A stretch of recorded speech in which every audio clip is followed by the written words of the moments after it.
Sleep एक पूरी दिनचर्या का बहुत इम्पोर्टेंट हिस्सा है जिसको आप अवॉइड नहीं कर सकते। जी आप एक रात दो रात जाग लेंगे लेकिन तीसरी रात आपको सोना ही पड़ेगा। जी। और नेचर में ना कोई भी चीज़ बिना कारण के नहीं बनती है। अगर हम एक अप्रॉक्सीमेट लगाएं, एक छोटा बच्चा जो होता है जब पैदा होता है तो वो 12 से 14 घंटे तक सोता है, उससे भी ज़्यादा सोता है। धीरे धीरे वो ड्यूरेशन 10 घंटे आती है, फिर 8 घंटे आती है, 6 घंटे आती है, समय के साथ कम हो जाती है। तो एक एवरेज तौर पर हम अपने पूरे लाइफ का 1/3 पार्ट नींद में बिताते हैं। तो कोई ना कोई कारण तो होगा ना, बाकी टाइम 2/3 में हम अपना प्रोडक्टिविटी करते हैं। राइट। तो भगवान ने ऐसा क्यों दिया हमें, नेचर ने ऐसा क्यों बनाया कि 1/3 हम टाइम वो भी तो काम में लगा लेते ना। तो अगर ऐसा हमें नेचर बना देती कि हम पूरा दिन 24 घंटे काम ही कर रहे हैं, तो आज लोगों की इतनी प्रॉब्लम्स है कि टाइम नहीं है, इतने सारे टास्क हैं, तो वो सब सॉल्व शायद हो जाती। हाँ जी। लेकिन फिर भी स्लीप बनाई गई, उसके पीछे रीज़न है। आपने एक बात कही अभी कि हमें नेक्स्ट डे के लिए प्रिपेयर होना होता है, टास्क के लिए। तो रात को जब हम सोते हैं तो हमारी एनर्जी फिर से रिवाइव हो जाती है। लेकिन कभी आपने क्या ये सोचा कि जब आप सोते हो आपने क्या किया? आप तो जाकर लेट गए, ठीक है। हाँ जी। आपकी एनर्जी जो डिप्लीट थी वो रीचार्जिंग कहाँ से हुई? जैसे एक मोबाइल है, आपके मोबाइल की बैटरी पूरे दिन आपने यूज़ किया, डिस्चार्ज हो गया, ठीक है। अभी बैटरी है सिर्फ 5%, तो आप क्या करते हो? चार्ज करते हो। लेकिन सिर्फ आप उसको स्विच ऑफ कर दो और सुबह स्विच ऑन करो तो 5 का 50% हो जाता है? नहीं होता है ना, बिल्कुल भी नहीं। चार्ज करना पड़ता है ना। चार्ज करना ही पड़ता तो स्लीप में तो सिर्फ आप डिस्कनेक्ट कर रहे हो ना अपने काम से। आपने कहा ना काम से ब्रेक ले रहे हैं। हाँ जी। तो रिचार्जिंग कैसे हो रही है बॉडी की? ओके। ये सोचने वाली बात है। सो स्लीप, अगर हम स्लीप की सिर्फ बात करें तो it is not a medium of recharging. It is, लेकिन उसके पीछे का रीजन क्या है? हाँ जी। तो साइंस में अभी डिस्कवर हुआ कि ऐसा कैसे होता है। तो रिसेंटली एक डिस्कवरी आई जिसको कहते हैं जी लिम्फेटिक्स। ओके। जी लिम्फेटिक्स। तो हमारे बॉडी में लिम्फेटिक सिस्टम होता है, ओके। और उसका काम होता है हमारी इम्यूनिटी को अच्छा रखना, टॉक्सिन्स को हमारी बॉडी से निकालना। आज आप देखेंगे तो बहुत सारे वीडियोस भी बन रहे हैं कि अपने लिम्फेटिक सर्कुलेशन को कैसे इम्प्रूव किया जाए। बहुत सारे वीडियो सर्कुलेट हो रहे हैं कि आप ऐसे मसाज करिए अपनी नेक पर, ताकि आपका लिम्फेटिक सर्कुलेशन बेटर हो, और उससे आपके टॉक्सिन्स बेटर रिमूव होते हैं। तो जिन लोगों को चेहरे पर स्वेलिंग है या चेहरे उनका सूज जाता है, आपने देखा हो कहीं सुबह उठते हैं तो उनको रिकमेंड किया जाता है आप हल्के हल्के मसाज कीजिए चेहरे पर, गर्दन पर, ताकि आपका लिम्फेटिक सर्कुलेशन बेटर हो, और वो बेटर होने से आपका चेहरा ग्लो ज़्यादा करता है। ओके। तो ब्रेन में लिम्फेटिक सिस्टम को हम कहते हैं जी लिम्फेटिक्स। जी, ओके, जी फॉर गोवा जैसे होता है। उसका काम क्या होता है? जब आप सोते हैं तो वो जी लिम्फेटिक्स आपके ब्रेन की क्लीनिंग करता है। ओके। क्लीनिंग करता है, लेकिन क्लीनिंग के लिए ना कुछ क्राइटेरिया होते हैं। मान लीजिए अभी हम यहाँ पर बैठे हैं और स्वीपर आए जो यहाँ पर आपके पैर के आसपास क्लीन करना चाहे, तो उसको क्लीन करने में दिक्कत आएगी। राइट। क्योंकि हम यहाँ बैठे हुए हैं, अभी ये चीज़ ऑक्यूपाइड है, तो वो क्लीन नहीं कर पाएगा। तो वो क्या कहेंगे कि ठीक है जी, जब सेट पे से सब खाली हो जाएगा तो मैं अच्छे से इसको क्लीन कर दूंगा। राइट। ऐसे ही ब्रेन, जब पूरे दिन हमारे थॉट्स चल रहे हैं तो ब्रेन कॉन्स्टेंटली वर्किंग कर रहा है, तो उस समय वो क्लीनिंग का काम नहीं कर पाता है, एफिशिएंटली नहीं कर पाता है। हाँ जी। लेकिन जब रात को हम थॉट्स मिनिमम चले जाते हैं और थॉट्स हम नहीं क्रिएट कर रहे हैं, तो ब्रेन क्लीनिंग पर फोकस करता है और क्लीनिंग कर पाता है। लेकिन जो लोग अपने थॉट्स को कंट्रोल नहीं कर पाते, नींद में भी थॉट्स चलते रहते हैं, वो क्या है कि ब्रेन तो कॉन्स्टेंटली वर्किंग है, एंगेज्ड है, ऑक्यूपाइड है, तो क्लीनिंग कैसे करेगा? तो वो लोग जिनके थॉट्स चलते रहते हैं वो सो तो जाते हैं, भले लेट जाते हैं, लेकिन ब्रेन का जो क्लीनिंग का काम है वो नहीं होता है, तो वो सुबह फ्रेश नहीं उठते, जो आजकल मोस्टली लोगों की समस्या है। कई बार बोलते हैं लोग कि हम बहुत थके हुए हैं, अभी उठे हैं बट हमें हेडेक हो रहा है। Many people complain of headache also. Headache है, फटीग है, वो एक एनर्जी फील नहीं करते, लो सा फील करते हैं। और वो मोस्टली क्यों, कारण क्या है? क्योंकि ब्रेन क्लीनिंग नहीं कर पाया। ओके। तो एक्चुअली में ब्रेन की पावर है, लेकिन रात को पूरे दिन में जो हमने टॉक्सिन्स एक्यूमुलेट किए, और ब्रेन के लिए टॉक्सिन्स क्या हैं? वेस्ट थॉट्स, जो पूरे दिन हमने, क्योंकि थॉट्स ही तो चल रहे हैं ब्रेन में, हमें बहुत इजी लगता है ये, जो हम थॉट्स क्रिएट कर रहे हैं ना, थॉट्स के हिसाब से हमारे ब्रेन में हार्मोन्स पैदा होते हैं।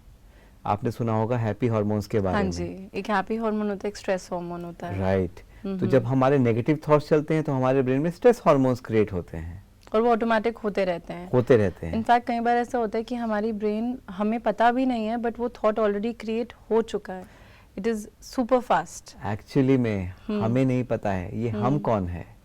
ये आत्मा। राइट। सो हमें इतनी कॉन्शियस नहीं है हम उस टाइम कि वो थॉट क्रिएट भी हो चुका है।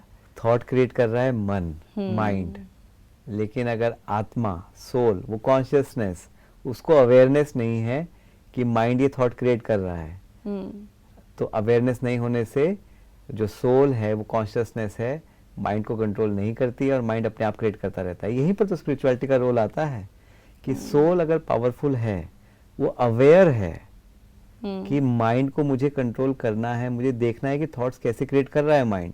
फॉर एग्जाम्पल, आप ऑफिस में काम करते हैं, आपके नीचे सबऑर्डिनेट्स हैं।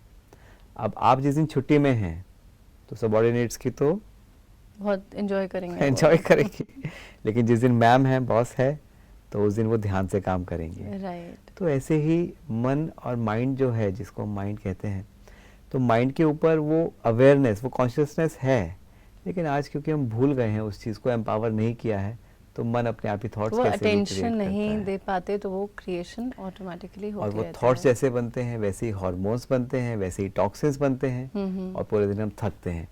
आप देखेंगे, हमने खुद अपनी लाइफ में नोटिस किया, पहले जब हमने स्पिरिचुअलिटी को एम्ब्रेस नहीं किया था, तो हम सोचते थे एज अ डॉक्टर हम पूरे दिन प्रिस्क्रिप्शंस लिख रहे हैं, शाम को इतना टायर्ड फील करते थे। हाँ जी। तो हम सोचते थे कि हम तो पूरे दिन बैठे थे, प्रिस्क्रिप्शंस लिख रहे थे, हमने कोई ऐसा हार्ड वर्क भी नहीं किया कि भाई जाकर कोई मैनुअल लेबर करना है, तो इतना फटीग क्यों है। तब समझ में आया कि जो पेशेंट्स आ रहे थे ना, वो अपनी जब बीमारी हमें बताते थे, तो उनके जो चेहरे का जो दर्द होता था, जो उनके चेहरे पर फियर, एंजाइटी होता था, कहीं ना कहीं वो वाइब्रेशंस हमारा माइंड कंज्यूम कर रहा था। तो जब कोई दर्द में अपनी बात बताता है, तो माइंड भी तो हमारा उस दर्द में जाता है ना। राइट। तो और वो फिर टॉक्सिन्स हमारे और क्रिएट होते हैं, एक्यूमुलेट हो रहे थे। राइट। तो वो माइंड थकता है, बॉडी उतनी नहीं थकती है। हाँ जी। अभी स्टडी हुई एम्स में, एम्स दिल्ली में, योग निद्रा के इफेक्ट्स देखे गए। तो कम समय में जो लोग योग निद्रा प्रैक्टिस करते थे, कम समय में वो उतनी ही अच्छी एफिशिएंसी लेकर आ पाए। जो आपका सवाल था कि कितने घंटे सोना चाहिए, तो अगर आप बहुत स्ट्रेस में हैं, बहुत ज़्यादा स्ट्रेस है, बहुत टॉक्सिन्स इकट्ठे किए हैं, तो आपको ज़्यादा समय लगेगा, ज़्यादा समय लगता है। लेकिन क्लीनिंग करने के लिए आपको अपने माइंड को पहले रिलैक्स करना पड़ेगा। तो सोने से पहले आपको आधा एक घंटा उस समय में जो आपके माइंड को स्टिमुलेट करें, जैसे न्यूज़ हैं, मूवीज़ हैं, वो चीज़ें नहीं देखनी चाहिए। क्या करना चाहिए उस समय? एक रिलैक्सिंग म्यूज़िक सुनना चाहिए, कुछ हल्का मेडिटेशन करना चाहिए, जिससे आपके थॉट्स की जो रेसिंग स्पीड है वो कम हो जाए और माइंड रिलैक्स होकर सो जाए। तो आप खुद देखेंगे 8 से 6 घंटा, 6 से 5 घंटा आपकी नींद पूरी हो जाएगी और आप कहीं ज़्यादा एनर्जेटिक होंगे। यही योग निद्रा है। योग निद्रा हाईएस्ट लेवल है जिसमें आप बिल्कुल थॉट्स को एकदम स्टेबल करके अपने माइंड को बहुत स्लो कर देते हैं। तो थॉट पावर, अगर हम थॉट जनरेशन कम कर देंगे, तो आई थिंक हमारा जी लिम्फेटिक सिस्टम अच्छे से काम करेगा। बहुत अच्छे से कर।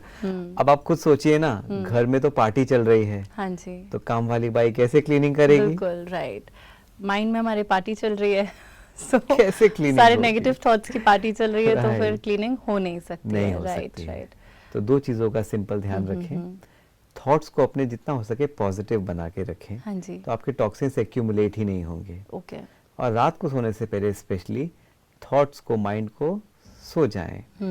एक्चुअली में सोना मतलब माइंड को रिलैक्स करना। बॉडी का लेटना तो एक सिर्फ एक बाहर से जो दिख रहा है वो है। हाँ। लेकिन अगर आपका माइंड नहीं सोया है तो आप एक्चुअली स्लीप कर नहीं रहे हैं। और अगर आपका माइंड सो गया है तो कम टाइम में आप अपनी नींद को पूरी कर पाएंगे, रिफ्रेश उठ पाएंगे, एफिशिएंसी ज़्यादा बढ़ जाती है। तो 8 घंटे, 6 घंटे, 5 hours, these are just numbers.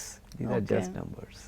It depends upon your mind, how you have trained it. The quality of your sleep. इसलिए कहते हैं ना, आपकी स्लीप की क्वालिटी अच्छी नहीं है। इसीलिए आपको पता है जब आज से 50-60 साल पहले साइकेट्री में बहुत ज़्यादा मेडिसिन नहीं थी, ये हाँ पिछले जी। 50-60 सालों में आई है, तब मोस्टली लोगों को सुला दिया जाता था जिनको साइकेट्रिक प्रॉब्लम्स होती थी। हाँ जी, नींद राइट पर बहुत फोकस किया जाता था राइट। कि इनको सोने दो, उठाना नहीं, इनको सोने दो। और उससे बहुत सारी साइकेट्रिक प्रॉब्लम्स ठीक की जाती थी।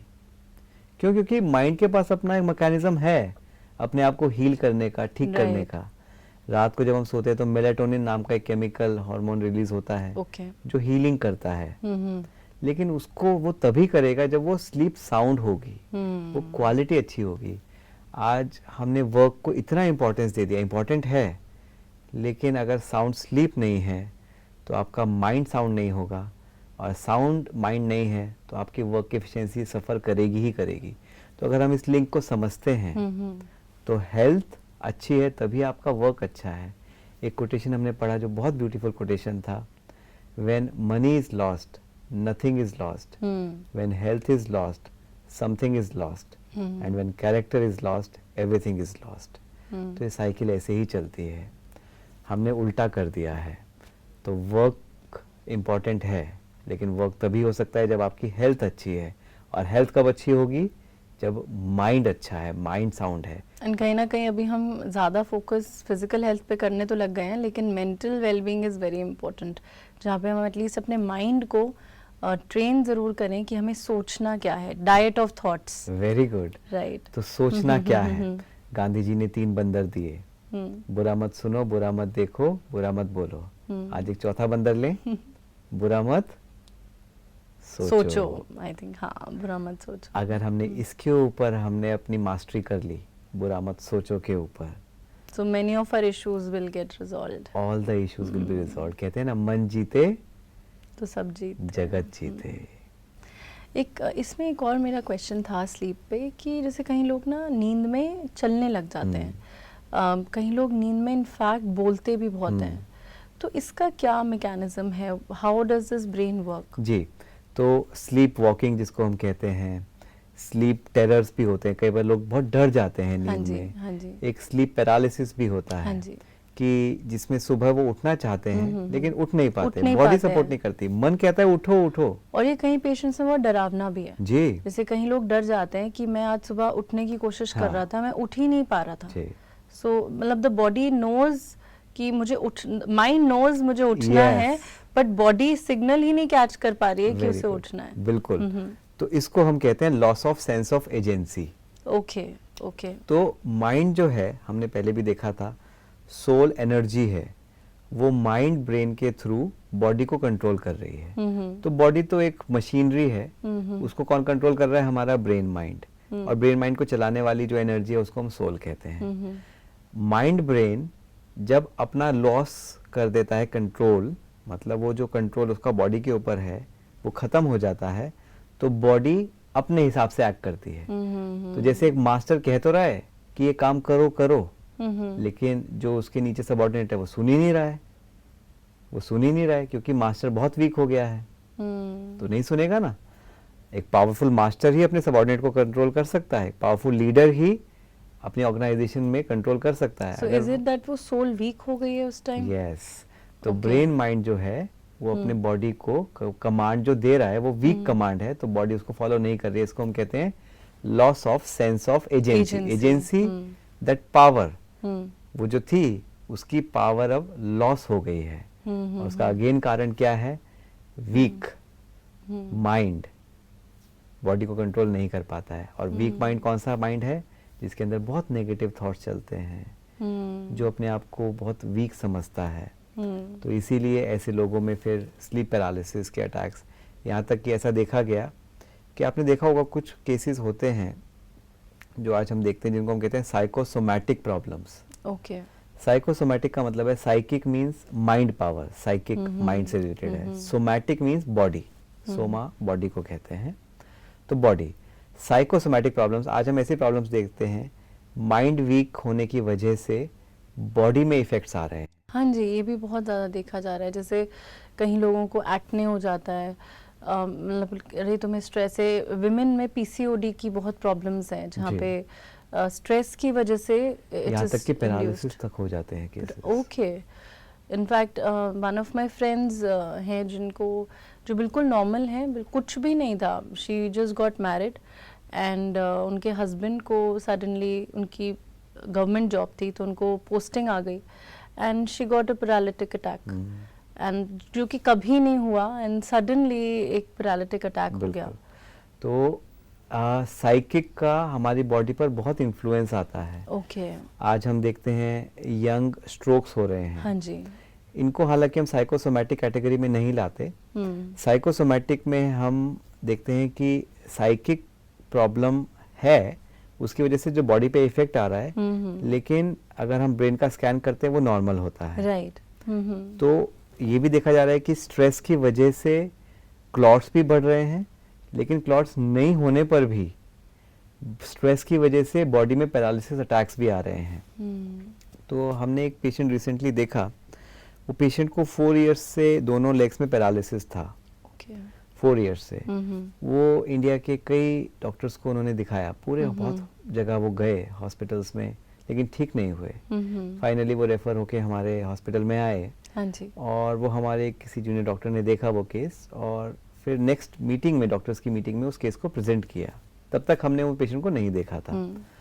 तो सभी जो और डॉक्टर्स ने, उन्होंने कहा कि ये केस तो बहुत कॉम्प्लिकेटेड लगता है, इन्होंने इतना ट्रीटमेंट लिया, सब कुछ किया, लेकिन ठीक नहीं हो रहा है, तो आई थिंक ये इनक्योरेबल इलनेस है। तो हमने कहा कि कोई बात नहीं, हम इस चैलेंज को लेते हैं, और हमने उस केस को टेकअप किया। तो जब हमने हिस्ट्री रिव्यू किया तो हमें पता चला कि 4 साल पहले जब कोविड आया था, तो he was a rich farmer. तो उनको बहुत नुकसान हुआ फाइनेंसेस का। तो उसके बाद वो बहुत स्ट्रेस और डिप्रेशन में चले गए कि अब क्या होगा, कैसे होगा, बच्चों का क्या होगा, फ्यूचर कुछ नहीं है। और उसके बाद ही ये प्रॉब्लम आई। उनके सारे टेस्ट नॉर्मल थे, MRI, CT scan, blood test, everything was normal. हमें समझ में आया कि इनकी जो प्रॉब्लम है, इनकी प्रॉब्लम फिजिकल है ही नहीं, ना ब्रेन में कोई क्लॉट है, ना नर्व्स में कोई डिफेक्ट है, प्रॉब्लम साइकिक में थी। हमने क्या किया, उनकी साइकिक को एम्पावर किया, साइकिक को ठीक किया। 7 डेज में वो पर्सन अपने पैरों पर चलने लगा। Okay, so it is more like related to your brain, कि आप सोच क्या रहे हैं, सोच की वजह से ही बीमारी हो रही है, बीमारी बढ़ रही है। और ये कितनी बड़ी बात है। 70% आज के समय में हम कहते हैं कि बीमारियां साइकोसोमैटिक है। आपने ऐसे केसेस बहुत देखे होंगे। अल्सरेटिव कोलाइटिस तो फिर भी एक इन्फ्लेमेशन, हाँ, लेकिन उसमें जब स्ट्रेस होता है, स्ट्रेस की वजह तो वो से बढ़ता है। बहुत, इनफैक्ट मेरे काफी नोन में अल्सरेटिव कोलाइटिस हुआ, जो कि उसका कोई कारण नहीं था, कोई अल्सर भी नहीं था, वो अल्सर्स हुए ही इसलिए because thinking was very high. यहाँ तक कि आप देखिए, अल्सरेटिव कोलाइटिस में स्ट्रेस से बढ़ता है। आप कोलोनोस्कोपी, जब एंडोस्कोपी करते हैं, तो उसमें आपको चेंजेस मिलते हैं, हाँ जी, प्रॉब्लम्स मिलती है। लेकिन आज हम ऐसे पेशेंट्स देखते हैं जिनको पेट की समस्याएं हैं, हाँ जी, गैस्ट्रिक हो जाता है, गैस्ट्रिक है, लेकिन हम उनके सारे अल्ट्रासाउंड सब टेस्ट करते हैं, सब नॉर्मल आते हैं। लोगों को चेस्ट पेन हो रहा है, तो हम उनके सारे एको, ECG, TMT सब कर लिया, वो नॉर्मल है। कई लोगों को चक्कर आते हैं, वो फेंट हो जाते हैं, कई लोगों को हाथ कांपते हैं, लेकिन उनके सब टेस्ट नॉर्मल आते हैं। हाँ जी। ये प्रॉब्लम्स जो हैं, उनको फिर जब हम देखते हैं उनकी हिस्ट्री, तो कहीं ना कहीं उनकी साइकिक में प्रॉब्लम होती है। और आज ऐसे ट्रीटमेंट्स हैं, जब साइकिक को उनको ठीक किया जाता है, तो उनकी प्रॉब्लम्स अपने आप ठीक हो जाती है। आपने खुद भी नोटिस किया होगा, अभी तो आप सीनियर लेवल पर हैं, लेकिन जब हम जूनियर लेवल पर होते हैं, या अभी भी जब मीटिंग्स में हमें प्रेजेंटेशंस देनी होती है, डेडलाइंस रीच करनी होती है, तो क्या पेट की समस्याएं नहीं बढ़ जाती? भूख, या तो भूख बहुत ज्यादा लगेगी और नहीं तो लगेगी ही नहीं, तो बॉडी के चेंजेस आते हैं, हाथ कांपते हैं। कई बार हम इसे स्ट्रेस ईटिंग भी कहते हैं। स्ट्रेस ईटिंग भी कहते हैं। हमारी थिंकिंग हमारी बॉडी के हर ऑर्गन पर बहुत इफेक्ट डालती है। उसी तरीके से पॉजिटिव थिंकिंग भी हमारी बॉडी को हील करती है। राइट। यूएस में एक लेडी थी जिनको मल्टीपल स्क्लेरोसिस था। तो she was celebrity kind of. तो मल्टीपल स्क्लेरोसिस में क्या होता है कि पैरालिसिस के अटैक्स आते हैं, तो उनको हर साल, शी वाज जस्ट 25, और हर साल 3-4 अटैक्स आते थे उनको। ओके। और उनके ऊपर कोई मेडिसिन काम नहीं कर रही थी। तो एक नई मेडिसिन आई जिसके ऊपर रिसर्च चल रही थी, तो कंपनी ने ओपन किया कि भाई हम आपको ये मेडिसिन देंगे, ट्रायल करेंगे, ट्रायल रहेगा रिसर्च में, तो आप अगर एनरोल होना चाहते हो तो आप इसमें एनरोल हो सकते हो। तो लेडी ने कहा कि देखो मुझे तो कोई भी मेडिसिन काम नहीं कर रही, तो ट्राई करने में क्या जाता है, जब कुछ और नहीं कर रहा है तो क्या करेंगे। राइट। वो मेडिसिन स्टार्ट की गई, 5 साल तक वो मेडिसिन उनको दी गई, एक भी अटैक नहीं आया, not even a single attack, miracle. She was very very happy. अब यहाँ पर टर्निंग पॉइंट आया, मेडिसिन बहुत अच्छा काम कर रही थी, कंपनी ने मेडिसिन सडनली स्टॉप कर दिया। क्यों स्टॉप कर दिया? भाई ट्रायल पीरियड खत्म, रिसर्च इज ओवर।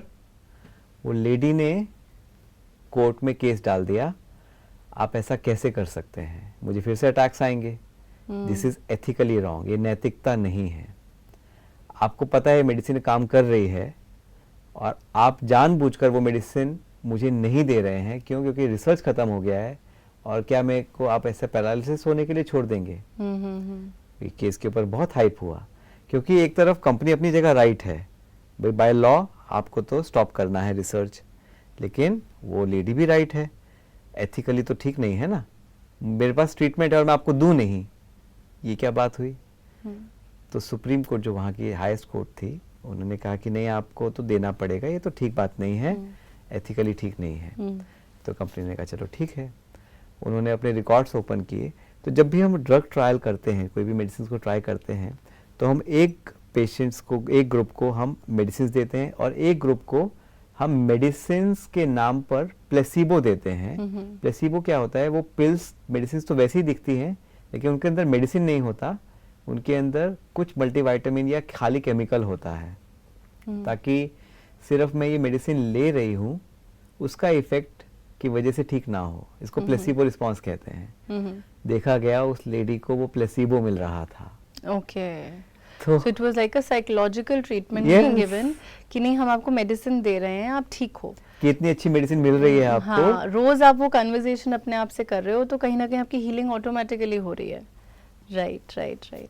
यानी कई बार हम इसका एक हमारे ब्रेन में भी एक वायरिंग हो जाती है कि कई बार हम कहते हैं कि हमें इसी डॉक्टर से फर्क पड़ता है, बिकॉज वो शायद हमने एक्सपीरियंस एक हमारा ऐसा रहा, तो हमारे ब्रेन में ऑटोमेटिकली हीलिंग लग भी जाएगी। हाँ, क्योंकि हीलिंग ऑटोमेटिकली हो रही है। वही मेडिसिन वहां पर डॉक्टर ने दी तो नहीं हुआ, यहाँ पर दी तो इफेक्ट आ गया। क्यों? हमने एक साथ में ये भी कहा कि ये मेडिसिन बहुत पावरफुल है, आप बहुत जल्दी ठीक हो जाओगे। तो कहते हैं ना, डॉक्टर प्यार से जब कहता है ना कि आप ठीक हो जाओगे, तो आधी बीमारी तो मरीज की वैसे ही ठीक हो जाती है। तो क्यों ना हम अपने साथ भी वो पॉजिटिव कन्वर्सेशन करें, अपने बॉडी की हीलिंग करें और नेगेटिव थिंकिंग को अवॉइड करें, जो हमारे बॉडी के लिए बहुत खराब है। Thank you so much sir. I think आज भी हमने स्लीप के ऊपर बात करी, लेकिन इसके ऊपर अभी हम और चर्चा करेंगे। हम इसके और कंटिन्यू करेंगे, क्योंकि कुछ ऐसे भी इश्यूज़ हैं जो हम डिस्कस करेंगे अपने आगे आने वाले एपिसोड में। आज के लिए आपका बहुत बहुत शुक्रिया। Thank you so much. ओम शांति। ओम शांति। सो दर्शकों, हमारे साथ बने रहिए। ओम शांति।